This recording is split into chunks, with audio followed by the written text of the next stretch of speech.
What's the meaning of broker-dealer?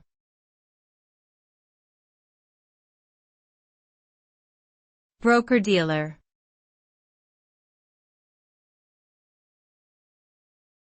Broker-dealer.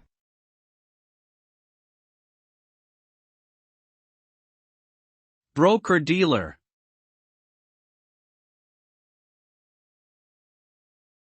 Broker-dealer.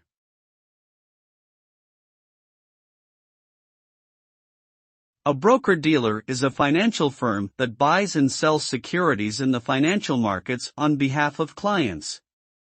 Broker-dealers act as intermediaries between buyers and sellers of securities, and they may also provide investment advice and other financial services.